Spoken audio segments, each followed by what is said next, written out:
If you're hiking in the Appalachian forest, or any forest really, and you hear somebody call your name, but you're literally in the middle of nowhere, especially if you are by yourself, you may be in mimic territory. So how does a mimic know your name?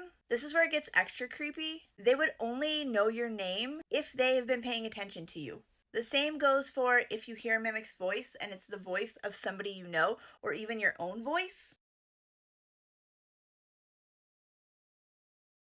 There are a lot of stories of people encountering mimics on their own. Typically, you hear about these encounters whenever they happen close to somebody's house.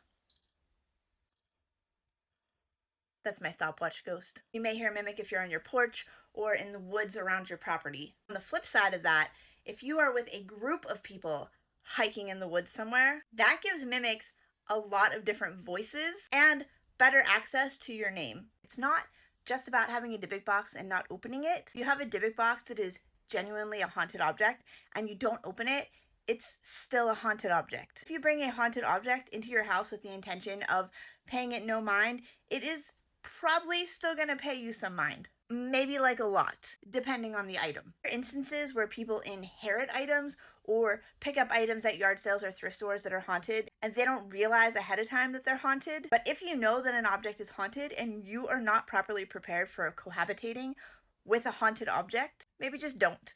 Stop what you're doing and go buy or borrow this book, or download it, or whatever you do if you're a person who doesn't read physical books. It is Such Sharp Teeth by Rachel Harrison, and it is one of my very favorite books. It's a werewolf sort of horror, kind of love story, kind of a coming of age story, but mostly werewolf. If you've read it, let me know in the comments what you thought about it. If you haven't read it, let me know if you're into this kind of book. Throughout folklore, we see examples of creatures who are either part divine, meaning part God, or have access to the divine, like angels having access to heaven and God. Also having access to information that regular mortal humans don't have access to, because they literally have access to the gods. A really great example of this is the angels, before they chose to fall, looked at humans and were like, we know all of these things that humans don't know. Why aren't the humans allowed to have this information? Why can't they know how to use eyeliner or create mirrors or know how to build and use weapons? The angels were like, the humans deserve this information, not just us, not just divine entities. And so very specific angels came to Earth and taught humans this knowledge. And it went amazingly well for the angels and the humans. Just kidding, it ended terribly. And my favorite part of the story is after they did it, they said to God, hey God, we thought the humans should have all of the knowledge, just like we have all of the knowledge, so we gave it to them. And God basically roasts them and is like, you're hilarious if you think that that's all the knowledge. In the Old Testament of the Bible, there's a story about the creation of these half-human, half-angel hybrids that would become known as the Nephilim.